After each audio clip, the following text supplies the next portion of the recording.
This is a podcast about one woman's mission to help entrepreneurs and business owners write better business books. Each week, we tackle your writing excuses, because there are excuses too, and help you beat the blank page of doom so that you can write the book that'll grow your life and your business. Now here's your host, Vicky Fraser. Hello, welcome to the 1000th Author Show. Hello. Hi, I'm Vicky Fraser, and this is my husband, Joe. Are you not Vicky Quinn anymore? I'm Vicky Quinn, and this is my husband, Joe. Hello. Fraser. Hello. Hello. It's chaos in here, isn't it? It's chaos in here. It's like a professional recording studio and everything. It's just been... It's been a morning filled with the smell of cat piss and finding out where that smell is coming from. Nice. Cats. Cats is the answer. Yeah, not ours, I don't think. I think it's the bad cat. Yeah. The village bad cat, which is going to get driven to Worcestershire at some point. You can't do that. I'll drop it a vet and say, found this cat, stray. Anyway, we're not the only people in the village who are having problems with the bad cat, by the way. About 4 other people who own cats are also like, their cats have been beaten up, and it's cost us a freaking fortune in vet fees. It's a bad cat. It's a bad cat. It's been into our house, it's pissed on our furniture, it's eaten our cat's food, and it's kicked the crap out of our cats. I do not like it. It's not a nice cat. Anyway, so Joe, we're talking about book coaching in a minute, but before we do though, what are you reading at the moment? Well, I finished The Wise Man's Fear by Patrick Rothfuss. Did you enjoy it? I did enjoy it. It's a good book. I loved it. I don't know, maybe liked it a little bit less than the first one. Oh, really? Interesting. But it was very good. It was kind of like 3 separate books in one, wasn't it? It kind of was 3 separate books in one. There were 3 distinct sections. There were. And there were really good sections. I think I would have preferred it if they'd been released separately, because then it would be like, oh, I've got another book to read and another book to read. Instead of a 900-page book. Yeah, it's a bit unwieldy to hold. It's a bit of a lump. Yeah, I really enjoyed it. I really enjoyed it. And now I'm reading Girl, Woman, Other. By Bernardine Evaristo. Which I have just read. And you really loved it. Loved it, yes. I've not read enough to really love it, but I am finding the style a bit annoying. Really? Yeah. Keep reading it. Things that annoy me have included swapping between third and first person. Oh, I didn't even notice that. Interesting. Like within the same topic.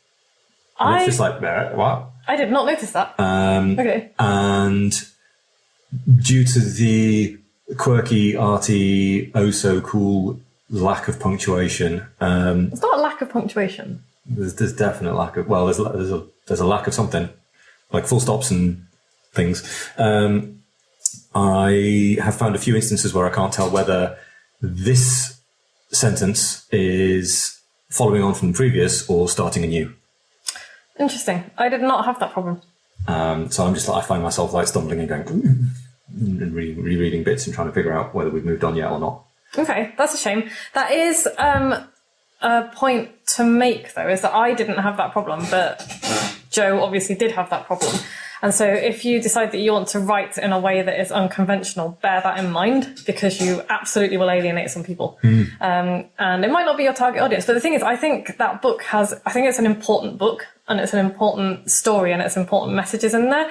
And so I think if that takes away from the messages for people who need to hear them, I think that's a real shame. Because I think that as a white man, you need to hear the stories in that book. And so I think it's a bit of a shame. I mean, if you hadn't said it was brilliant, and I'd picked it up in a bookshop, I would have gone and put it back. Yeah. Yeah. Well, I hope you finish it, and I hope you really enjoy it, because I really loved it, and I was really sad when it finished. Okay. So I'll be interested to read her other stuff and see if it's similar. It's funny, because that, for me, did not get in the way of the story, so... Maybe it won't. I mean, I'm only like 50 pages in or something, so... It did, to be fair, I think maybe it'll warm up and I'll be all right. Yeah, I think maybe it took me a little while to get into it, so yeah, we'll see. I am reading at the moment. I'm reading A Darker Shade of Magic by V.E. Schwab, and having just read Patrick Rothfuss's books, it is very shallow compared to that, but enjoyable. I'm enjoying it. I think it's a bit of a shame, because I think if there had been more world building that went into the book to set the scene, I think that it would have been easier to get into and more enjoyable to read, because the characters seem a little bit two-dimensional. It felt, because I finished it a couple of weeks ago, it felt to me like a teenage movie, a movie aimed at teenagers. You're talking about Twilight, aren't you? Yeah, it just kind of happened, and then you kind of go, all right, Yeah. that's over now. I'm going to do something else. I think it's a great idea. I love the idea of 4 different Londons, and some of them are magic and some of them aren't. So I think the idea is great. The world is great. I like the characters of Kel and Lila. I just think that they're a bit thin, and I think that the book lacks a little bit of maturity and a little bit of world building that could be behind it. And people have commented on, because I put that on Instagram, a few people have come back and been like, oh, there are other books in the series and she's gone into the world building a bit more. So I'm gonna read the other books in the series, because I know that the story is not going to be finished when I get to the end of this book, because there isn't enough space for them to finish the story arc that's going on. Does it finish? Kinda. Oh, okay. Disappointing. Okay, I mean, I'm a bit of a snob when it comes to fantasy. I'm fine with a little bit of popcorn, but I also I think for a world like that, more world building needs to happen. Because I think it's a real good idea, and I think it's a bit of a shame that I think it's not been done justice to. So Maybe there's loads of world building somewhere else. maybe there is. So I'm reading that at the moment. I've almost finished it. So next week I'll have something else and I'll let you know what I thought of the ending. And I'm also reading non-fiction. I'm reading The Subtle Art of Not Giving a Fuck by Mark Manson. I love Mark Manson. He's great. If you're not on his weekly email list, get on his weekly email list, because it's really good. He does a lot about stoicism and a lot about mindset and a lot about how to live a happier life, really, without the endless pursuit of bullshit that most of us get enmeshed in. Is the key kind of goldfish? I don't think so. I find goldfish really effective. No, I mean, he's okay. So the inside cover says, in this generation-defining self-help guide, a superstar blogger shows us that the key to being happier is to stop trying to be positive all the time and instead become better at handling adversity. This sounds pretty common sense, but a lot of people don't do it. It's just like, toxic positivity and, he says fuck positivity. It's like sometimes things are fucked up and we have to live with it. But all of his writing, or certainly I've not really started the book yet, all of his emails are absolutely backed up by research and by experts in the academic fields that he's talking about as well. So it's not just another dude being like, oh, this is my guide to life. Here's my opinion. Yeah, here is my unsubstantiated and unbacked up opinion. And plus he's a really good writer. He's a good writer. Okay. So I like his approach. So I'm looking forward to reading that. Does he use full stops? He does use full stops, yes. And commas. So yeah. All right. Move past it. And this week Write Night happened last week. Right Night happened last week. It was a roaring success. How many people did you have on Right Night? There were 16 altogether. Nice. Yeah, and it was not everybody lasted quite till the end. Did you come back to anybody and just find them face down on their desk? No, I didn't actually, but somebody did finish the evening with a little tot of nice whiskey, and Louise was enjoying her cocktails throughout the evening, so that's lovely. And I was drinking my Prosecco, my non-alcoholic Prosecco, cool. Which I really enjoyed. And yeah, I did not get much done. Because I was far too running it and keeping an eye on the chat box and everything, but everybody else got loads done. That's cool. Louise got half a book written, which is incredible. And other people got an incredible amount of work done and absolutely loved it, and all said it was really good to take themselves out of their normal daily routine. And yes, okay, it was a really late night and all the rest of it, but once every 3 months is, I think most of us can do that. Having said that, I did take a bunch of feedback on board from people, and I am going to probably make the next one 8 p.m. till midnight, which will also help me to feel less like a bag of crap the next day. So, sure. So yeah, I shall probably do that. But yeah, it went really, really well. Nice. Yeah, really, really, really pleased with it. So and in Dingle news, we took the sheep back to their paddock the other day because it's super muddy. It's just been raining for days, and our field is getting really squelchy. Yeah, we don't want their feet to get poorly, to get rotty feet. And Joe's been plastering. Show them your hands. Check out. Good radio here, but Joe looks like a ghost with his hands. Mashed up hands. Limey hands. Line plastering, guys. It's not that hard. It's like just nailing porridge to the wall and then using a sponge to make it look nice. And it's beautiful. Joe's doing a beautiful job. And I can make it look pretty decent, so it can't be that difficult. It's not that hard. The difference is, it's okay, the professionals will do a more professional job, and they'll do it much faster. They'll do it much faster, and they'll probably end up with less plaster on the floor. Yeah. But if you're thinking, oh, lime plastering is expensive, because it is, because we paid nearly £4,000 to have our first round of line plastering done. And to be fair, I would do that again because it's a sloping ceiling and pitch, and that, would have been tough. Would have been really tough. But to do like our little panels, absolutely, we're capable of doing that ourselves. And it looks great. It's all right. Nice.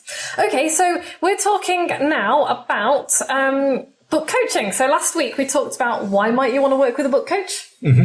Like, just so that you don't end up with dead manuscripts languishing in a drawer. And so that you actually finish the damn thing. And so that you write a good book. Okay. Yeah. But yeah, people might be like, well, okay, how does it work then? So I'm going to run through my process today. This is just what I do. Other coaches will do things differently, and that's great. So you'll have to find a coach that works for you, whose process works for you. And also, my process as well is not set in stone. It will very much depend on who I'm working with and what works best for them, because I'm not about fitting people into boxes and then making them do things my way if it doesn't work for them. I way back at the beginning when I started doing this, I amicably parted company with a client of mine because my way of doing things didn't fit him. And that's fine as well. Even if, I will part company with people now if our way of doing things doesn't fit. But I made the mistake then of being like, this is my process and, this is the way we're going to do it. And it just didn't suit him. And that's, I wasn't as flexible as I could have been. So, and now he's got an awesome book out there. Cool. Working with somebody else, I think. So that's great. Because I don't want to work with people who don't fit me and vice versa. So yeah, people often ask, how long will it take to write a book? And my answer sounds like a real cop-out, but isn't. It depends. So my coaching program runs for an initial 6 months because I've found that is a reasonable amount of time to take someone from big book idea, or sometimes no concrete idea at all, to a workable first draft, like to a decent first draft, either ready for an editor or sometimes even ready for publishing. Cool. But I am not going to guarantee that you're going to have a finished book in your hands by the end of 6 months because I can't guarantee that. You can't actually physically force people to sit down and write the words. No. I mean, my coaching program is not cheap, so I'm hoping that the investment itself should be enough to kick people into doing the work because, at the end of it. But what I will guarantee is that by the end of our 6 months, you will have your first draft done, and it will be a decent first draft. It won't be like a bag. It won't be your shitty first draft. It will be a first draft that's ready to go to an editor. Right. If you do the work, and that is my disclaimer, is like, if you do the work. So I think, 6 months, 6 to 9 months is a reasonable amount of time to get a really great, to get the right book for you out there and published. And yes, you can do mini books much quicker. I got a mini book out in a couple of months last year. That's a little bit different. But yeah, for a first time book, or even a second time or third time book, I think 6 to 9 months is reasonable. So yeah, how much time can you devote to it? How much effort are you willing to put in? Because it's not magic and it's not ghostwriting. And so, you need to be able to put the work in, basically. But my process, how does it work? Okay, it is about more than simply writing a good first draft of your book, although obviously that is the tangible goal. You will have the book in your hand at the end of it, or the draft. But my goal for my clients is much deeper than that, actually. And this is something that I've discovered from working with people, is that they don't just become the author of a book. They become better writers, and they become more confident about posting articles and writing emails to people and posting on social media. And that's something that my most recent coaching client has told me, is like, you know what? I feel like I know what I can post on social media. I feel like I know what advertising messages I can put out there, what articles I can write. And I would not have had the confidence to do that before going through this process. Quite cool. Isn't it? That's a nice thing. So you've actually, the output isn't just a book or a draft of a book. It's a changed person. Yeah.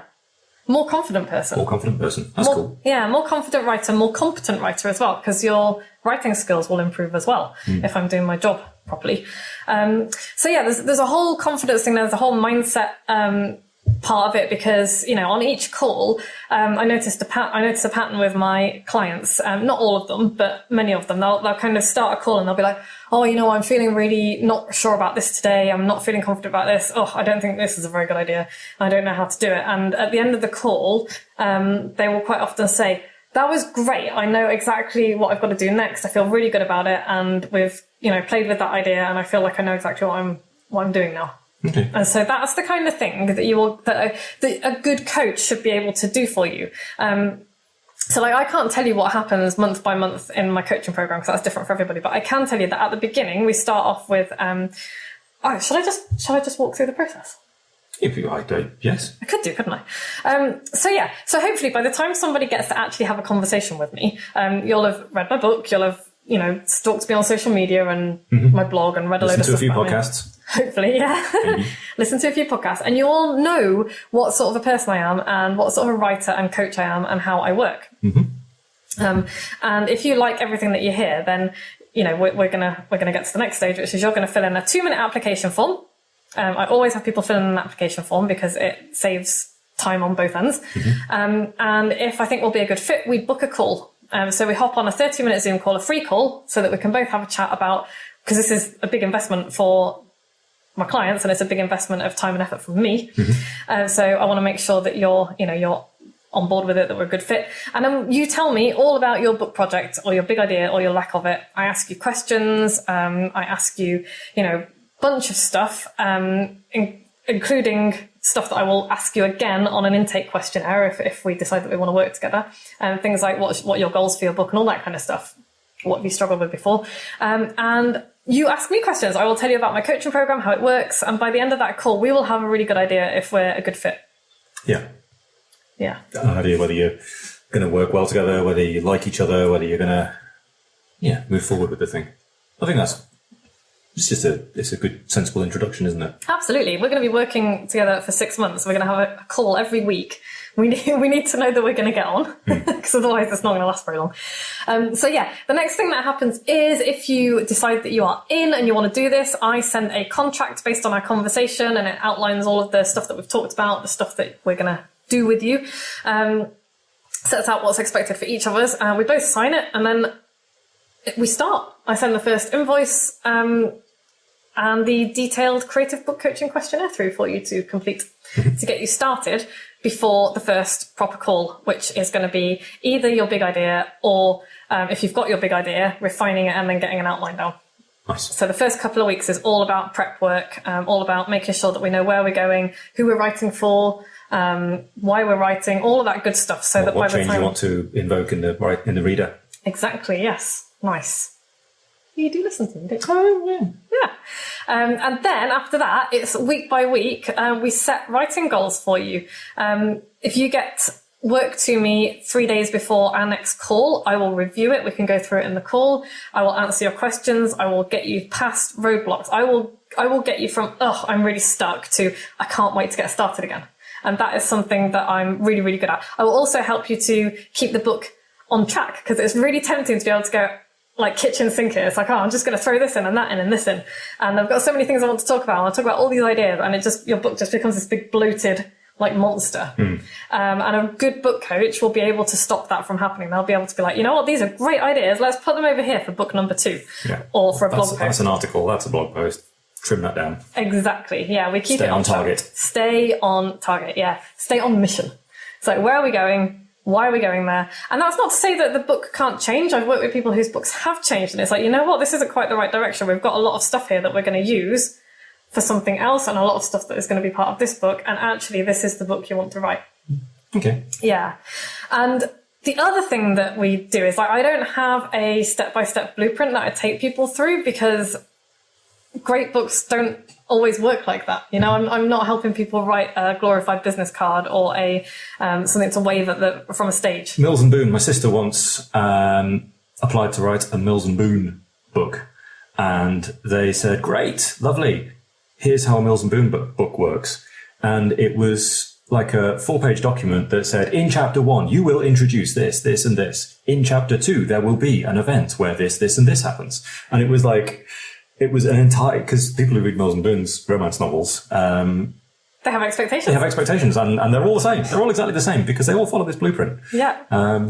Whether it's horse riders or racing car drivers or, it doesn't matter. They're all the same book.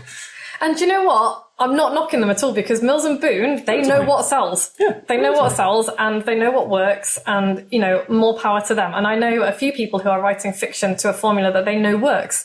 And you know what? Go for it, because if you can make money doing that, and they are making a lot of money doing that, then absolutely. And I'm not even knocking the kind of book in a box type thing. If that's your bag, go do it. But I am not the book coach for you. That doesn't interest me at all. Mm-hmm. It just doesn't interest me. I am much more interested in working with people who have got this incredible, unique take on the world, not necessarily a unique idea, because that doesn't really exist for the most part, but somebody who's got a different take on things. Like, and the example that I like using best is Emma Dabiri's Don't Touch My Hair, which is a history of colonialism and white supremacy and racism, but through the lens of black women's hair. And it's absolutely fascinating. It's such a good idea. You've read it as well, haven't you? Yeah. Really good idea, and genuinely like fascinating history of hair, which is so cool, and something that most people would not even think of when thinking about looking at world history. Yeah. It's so cool. One of my clients has done something similar really recently. Hi, Carol. She's just written the Doggy Doctor Surgery Secrets, in which she talks about her life as a medical doctor and how it's influenced her work now as a dog behaviorist expert. It's like, who knew that the two things were the same? That's cool. Yeah, it's just a different take. So none of those ideas are new. You know, writing about colonialism is not new. Writing about dog behavior is not new, but those takes on it are. And it's like, how do you bring that in to the book and turn it into something, take the idea out of your head and translate it for a mass audience and put it on paper and make it work? That's what I want to do with people. So that's the type of people that I want to work with, and that's what we will do in the book coaching. And that's why I don't have like a step-by-step blueprint, because it's just not going to work for that. So yeah. Also make sure that your book coach is as excited about your idea as you are. I'm going to say that. I know I said that last week, but that's really important. Yeah. Because if they're not, you know, that you're going to struggle. It might be that they just don't get it. It might be that your idea isn't going to work. So, you know, there might be a little bit of work to be done in the initial call there. I don't know. So yeah, but that's really important. And then at the end of it, like, maybe your first draft is done, maybe you get the editing done as well, and maybe, you know, in the last couple of weeks or the last month, I can help you get ready to publish and put it out there. That's fantastic. Maybe by the end of our 6 months together, you have done your first draft and we've reviewed it and gone through it, and now it's ready to go to an editor. And then, you know, later will come that next part. But what I don't do, and what I don't like to do, is put an enforced deadline on the end of it. It's like, by the end of 6 months, we have to have your book published. That's incredibly stressful for you. It's incredibly stressful for me. and it might not be right for the book. It might not be right for the book, yeah. So this is why I'm like, okay, it's a 6-month program and we will have the draft done by the end of it. But I'm certainly not going to guarantee that you're going to have your published book in your hand. Yeah, that's kind of down to you, isn't it? It's down to you, and it's also down to how you want to do it as well. And I'm just going to say here as well, because I've said this a few times, it's like, I used to think, I don't know why I used to think this, it's like, oh, I've published my book, therefore I must now launch it. You don't have to. You can launch it whenever you like. And like, from now on, I'm never publishing and launching a book at the same time ever again, because it's incredibly stressful. It's just like, okay, I've got all the books. There's a lot that goes into publishing a book. Self-publishing a book it's not easy. And there's a lot of moving parts. And so to try and do that and launch it at the same time as well is just like, so yeah, I'm not doing that again. So if you want to like launch your book at the same time as you publish it, I'm probably not the book coach for you either, because I just find it too stressful. I've done it. It's doable. I've done it successfully. I don't want to do it again. So there's that to think about as well. Much simpler to have a pause between the two events. Yeah, it doesn't have to be a long pause, but just like, don't try and do the whole damn thing in the same week. Yeah, if you're trying to sort out, if you're still editing and formatting the book at the point where you're also advertising it's available on Amazon a week tomorrow. And you can change the Amazon due dates and stuff like that, Yeah, but why make it stressful for yourself? If yourself? you're putting all the adverts out to publicise it. That is true, yeah. So yes. So yeah, that's pretty much, that's what my coaching process is, really. Okay. Yeah, it's much more than, okay, you want your book, but it's more than that. People get more out of it than that, as do I. So it's training, it's habit forming, they become more confident writers, they become more capable. Yeah.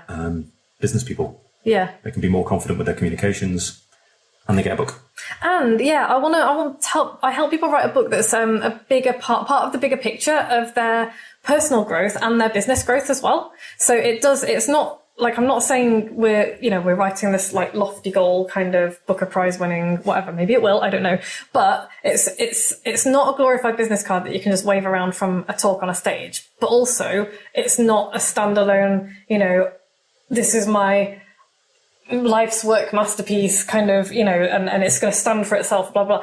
I want to help people write something that fits into the bigger picture of their life and business. So it absolutely will help you grow your business. My business has changed beyond recognition since I wrote my books. And the same has happened for my clients as well. It just is a game changer, not just because of physically having a book, but because of the mindset shift that goes with it. And that goes for personal as well as business. So yeah, I'm helping people to fit this into the bigger, it's a stage in their business, but it's not a tick box. Does that make sense? Yeah, I think so. Cool. I think so. So what's the takeaway? Find a coach who will work with what works for you. Find a coach who is excited about your big idea as you are. Find someone that you'll have fun with and can get on with, because it's going to be hard work. Not going to lie to you, but it should also be fun. You should also really enjoy the process as well. So yeah, you need to find someone who works for you. Whoever that is, there are loads of amazing book coaches out there. There are also people who are perhaps less suited to working with you. So talk to them, find out as much about them as possible. The good ones will be willing to have a conversation with you. I certainly wouldn't want to jump into a 6-month working relationship with someone without at least having a half hour on Zoom. Yeah, it's just not going to happen. So yeah, find someone who will work with you. Cool. Yeah. And find someone who instills you with confidence. That's the thing. Find someone who makes you feel amazing about your book. That's really important. Yeah. Find someone who's actually done this. Maybe read a book or two of theirs. Yes. Yeah, absolutely. Go back and listen to last week's podcast again if you want more about how to find a book coach. There's loads of good stuff in there. So, and while we're talking about coaching clients, I just want to have a bit of a shout about Nick's new book. Actually, I don't know if I can wave it around yet. I don't know. No, do you know what? I'm not going to. Okay, so instead of talking about Nick's new book, I'm just going to very quickly talk about a book that I bought the other day that I've been trying to get hold of for ages, called Giftology, which is a beautiful hardback, but you can get it on Kindle or paperback as well, but obviously I went for the expensive one. It's quite expensive. It's beautiful and red inside, red cloth. It's just a beautiful thing, but it came with a metal bookmark, and it's engraved, and it says Giftology on it. And then on the back, it's got engraved the kind of Giftology. It's just like a little business card, I guess. It's a little sales tool, but it's beautiful. Bookmark came with the book, so yeah, you can make something really special of your book as well. Remember that. Coming up next week, be uniquely valuable, not unique. I'm going to talk more about that next week. Okay. Yeah, touched on it a little bit this week. In the meantime, though, I have a new audiobook out. It's called That's What She Said. You can find it on Audible. It's getting really good reviews. I've been interviewed on The Wireless and all sorts of stuff. I also have, if you're ready to write your book, you're like, oh, I'd love to write a book. I'm not quite sure if the idea is any good. I'm not quite sure if the idea will work. Find my Big Book Idea Generator, moxiebooks.co.uk/Big Book Idea Generator with hyphens in between, or just go to the shop and that'll be easier. And if you like this podcast, review it, subscribe, 5 stars, recommend tell your friends. Yeah. And we will be back same time next week. Thank you so much for listening. Thanks, Joe. No worries. Bye. Bye. Thanks for listening. You can find links and show notes on the website at moxiebooks.co.uk/podcast, where you can also sign up for the best daily emails in the multiverse and find loads of free resources to help you write your book. We'll be back the same time next week with more tales from the book writing trenches and the latest on what the TinySheeps have been up to.